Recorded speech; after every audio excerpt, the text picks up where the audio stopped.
नुसल्ली व नुसल्लिमु अला रसूलिहिल करीम अम्मा बाद फ़ौज़ु बिल्लाहि मिनश शैतानिर रजीम बिस्मिल्लाहिर रहमानिर रहीम अक़ीमुस्सलात सदक़ल्लाहुल अज़ीम अस्सलातु वस्सलामु अलैका या रसूलल्लाह व अला आलिका व सहाबिका या हबीबल्लाह। मोहतरम नाज़रीन इकराम, अल्लाह करीम ने कुरान अजीज़ में नमाज का हुक्म दिया है, तो इसमें फ़र्ज़ी नमाजें भी शामिल हैं और उसके माताहत आगे सुन्नत नवाफिल और जो वाजिब नमाज है वो भी शामिल है, क्योंकि सब अकीमुस्सलात में नमाज को कायम रखने के बारे में है। तो फरमाया कि नमाज ईद जो है ये वाजिब की हैसियत रखती है, इसकी शरई हैसियत वाजिब है तो ये 2 रकते नफल, लेकिन इसके अंदर जो 6 वाजिब ज़ायद तकबीरें हैं उनकी वजह से ये नमाज वाजिब है। और इसका तर्क करने वाला, इस नमाज का ना पढ़ने वाला गुनाहगार है। तो वाजिब के छोड़ने पर ही बंदा गुनाहगार होता है, नफल के छोड़ने पर गुनाहगार नहीं होता। बहरहाल तो ईद की नमाज का सबसे पहले तरीका समाअत फरमाइए, और इससे पहले जो तैयारी करनी है वो भी समाअत फरमा लें। हमें अक्सर तौर पर ये देखने में आता है कि हम ईद वाले दिन सुबह के वक़्त सो जाते हैं और नमाज फजर का कोई ख्याल ही नहीं रखते। रमज़ान मुबारक की नमाज फजर में तो हम आते हैं, हाजिरी देते हैं बिहम्दिल्लाह ताला, लेकिन ईद वाले दिन फजर की नमाज में बहुत तादाद कम हो जाती है। वजह ये होती है हम सारी रात जागते हैं, कोई कुछ खरीदने गया हुआ, कोई कुछ खरीदने गया हुआ है, और आकर सहरी के वक़्त सो जाते हैं। और ईद की नमाज का जब ऐलान जो नमाज का वक़्त करीब होता है तो फिर हम उठ के तो ईद पढ़ने आ जाते हैं। ये तरीका सही नहीं है। तरीका सही यही है कि नमाज भी पढ़नी है फजर की अल्हम्दुलिल्लाह, और फजर की नमाज पढ़ने के बाद फिर आप तैयारी भी शुरू करें। नए कपड़े पहने या धुले हुए साफ कपड़े पहने, गुस्ल करना है और फिर कपड़े नए या धुले हुए साफ कपड़े पहनने हैं, और उसके बाद खुशबू लगाना सुन्नत है। और जो है वो ये ईद उल फितर में कोई खजूरें या कोई मीठी चीज घर से खाकर आना सुन्नत है। ये भी एक सुन्नत याद रखनी है, और एक सुन्नत को जिंदा रखने से 100 शहीद का सवाब अल्लाह करीम अता फरमाता है। तो खाने पीने वाली सुन्नतें नहीं, वरना दूसरी भी सुन्नतों को जो है ना ज़हन में रखना चाहिए कि हमें काम भी को दीन का करना चाहिए। बहरहाल तरीकाकार इस वक्त मैं अर्ज कर रहा हूँ। तो गुस्ल भी कर लिया, नए कपड़े भी पहन लिए, सर पे टोपी या इमामा शरीफ सजाएं माशाल्लाह, और फिर जो है घर से निकलते वक्त कोई मीठी चीज़ खा ली या तनावल फरमा लिया। अब आप जो है घर से निकलने लगे हैं तो अपने घर की दहलीज से ही कदम उठाते हुए आप तकबीरात पढ़ना शुरू कर दें आहिस्ता आवाज़ में, क्योंकि ये ईद उल फितर है। ईद उल फितर में आहिस्ता आवाज़ में तकबीरात कहनी होती हैं, और जब ईद उल अज़हा आए फिर उस वक़्त वहाँ पर बुलंद आवाज़ से तकबीरात कहना ज़रूरी होता है।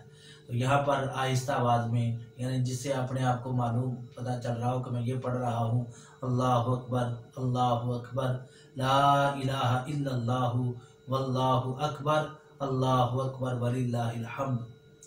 ये पढ़ते हुए अपने घर से, ना कि घर के अफराद 4-5 आ रहे हैं तो घर मतलब आते आते साथ में जो है वो कोई गप लगा रहा है, कोई बात कर रहा है, कोई बात कर रहा है। हाँ, ज़रूरी बात हो तो कर भी सकते हैं, लेकिन गैर ज़रूरी बात, हंसी मजाक किसी में पड़े हुए ईदगाह की तरफ आना ये सही नहीं है।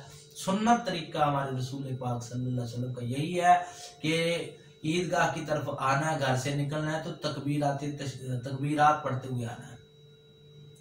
उसके बाद जब ईदगाह में पहुंचे तो वहां पर अगर लोग बैठे हुए हैं तो उनके कंधों को फैलान कर आगे नहीं जाना, बल्कि जहां में जगह मिल जाए वहां पर सुकून से बैठें, खामोशी से बैठना है।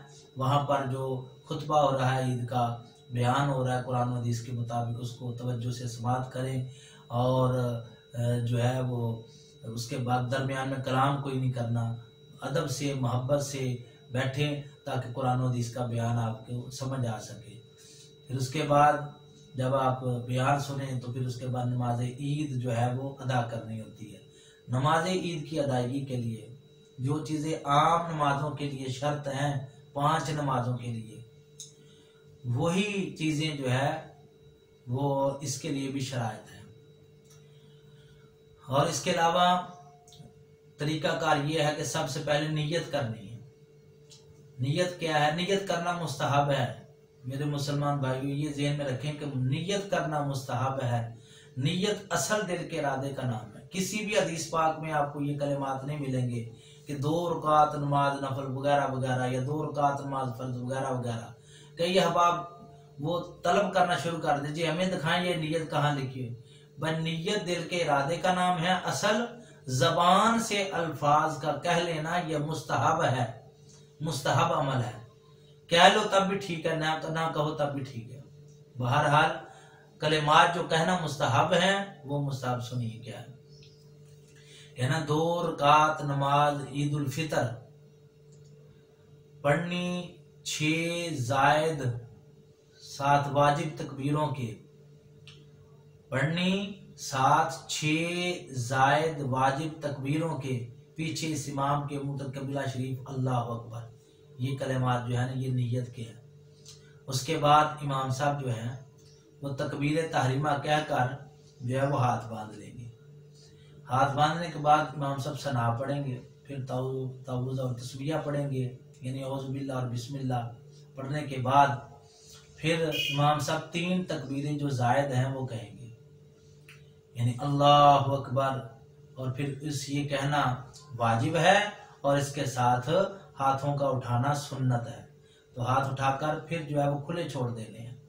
फिर दूसरी दफा इमाम साहब कहेंगे अल्लाह अकबर, तो हाथों को भी साथ में अल्लाह अकबर भी कहना है और साथ में हाथों को कानों की लौ तक ले जाकर फिर दोबारा खुले छोड़ देने हैं। फिर तीसरी मरतबा इमाम साहब कहेंगे अल्लाह अकबर, तो हमने भी कहना है कि इस तरह हाथों को साथ कानों तक ले जाना है और अल्लाह अकबर भी साथ कहना है और फिर हाथों को ज़ेरे नाफ बांध लेना है। इमाम साहब फिर किरात करेंगे, यानी अलहम्द शरीफ पढ़ेंगे, साथ में सूरत पढ़ेंगे, तो हमने खामोशी से वो सुननी है। उसके बाद इमाम साहब रुकू के लिए तकबीर कहेंगे, रुकू करेंगे जिस तरह के दूसरी नमाजों के लिए किया जाता है। फिर सजदा करेंगे जिस तरह के दूसरी नमाजों के लिए किया जाता है। फिर दूसरी रकत के लिए उठ खड़े होंगे। फिर इमाम साहब उसमें पहले दूसरी रकत में सबसे पहले सूरह फातिहा पढ़ेंगे, फिर सूरत पढ़ेंगे। फिर जो पहली रकत में 3 तकबीरात जायद कह ली थी, अब 3 रहती हैं, वो दूसरी रकत में रुकू में जाने से पहले वो 3 तकबीरात कहनी है। और जिस तरह पहली तकबीरात में जबान से अल्लाह अकबर भी कहा और 3 मरतबा हाथों को उठाया और फिर जो है कानों तक ले जाकर फिर खुला छोड़ दिया, इसी तरह दूसरी रकत में भी रुकू से पहले ये तकबीरात इसी तरह कहनी है। और फिर जो चौथी तकबीर है वो रुकू के लिए होगी। फिर रुकू करना जिस तरह दूसरी नमाजों के लिए किया जाता है। फिर सजदा है, फिर तशहुद है, तो फिर ये मुकम्मल पढ़ने तक यौम यकूमुल हिसाब तक पढ़ के फिर इमाम साहब सलाम फेर देंगे। फिर कलमा शरीफ का विर्द करें, साथ में तकबीरात का विर्द करें। विर्द करने के बाद फिर खुतबा जो है ये वाजिब है, सुनना वाजिब है। कई अहबाब उसी वक्त सलाम फेरते उठ के चले जाते हैं, भाई उनका वाजिब रह गया, खुतबा नहीं सुना, वाजिब रह गया तो उसका गुनाह होगा। माशाल्लाह इतनी मेहनत करके घर से चले, सारे तरीके पर अमल किया और अब सवाब की बारी खुतबा छोड़कर चले जाना, ये सही नहीं है। बल्कि सही तरीका ये है खुतबे को समाअत फरमाएं, उसके बाद दुरूद सलाम हो, फिर दुआ हो, वो दुआ में शिरकत करके पता नहीं कौन बंदा ऐसा बख्शा आया है, उसके सदके अल्लाह ताला ने दुआ में शामिल होने वाले सबको बख्श देना, उसकी सदका मेहरबानी हो जानी है। एक बंदे की आमीन सारे जितने लोग ईदगाह में शामिल हैं सबका बेड़ा पार कर दे। तो इसलिए मेरे भाइयों आप सब दुआ मांग के फिर घर को जाना, पहले नहीं जाना। तो और फिर उसके बाद दुआ के बाद एक दूसरे को ईद की मुबारकबाद देनी है। एक मुसलमान दूसरे मुसलमान को मुबारकबाद पेश करे, अगला भी इसको मुबारकबाद पेश करे, मुसाफा करें और मुआनका करें। फरमाया कि जब 2 मोमिन मुआनका करके पीछे अभी हटे नहीं होते, सीने से सीना जुदा नहीं होता, अल्लाह करीम दोनों के गुनाह माफ फरमा देता है। तो इतने सवाब का मौका है और इसको इसी तरह जाया नहीं करना, बल्कि जो है एक दूसरे को ईद भी मिले, और फिर जिस जौन सा रास्ता इख्तियार करके आए थे, अब जाने का वक्त है, तो रास्ता अगर मुमकिन हो तो बदल कर वापस जाएं, और फिर कब्रिस्तान में भी जाएं, अपने बुजुर्गों को, आबा अजदाद को याद रखें, वहां भी जाके इसाले सवाब उनको करें, उनके लिए दुआ मांगे, फिर आकर अपने और मामलात करें। और ईद वाले दिन नमाजों को नहीं भूलना। रमजान शरीफ में इतना जो है माशाल्लाह रोजे भी रखे, नमाजें भी पढ़ी, ईद वाले दिन बंदा नमाज ही ना पढ़ने, ये कोई अक्लमंदी की बात नहीं, ये इस नमाजों को तर्क करना हराम है।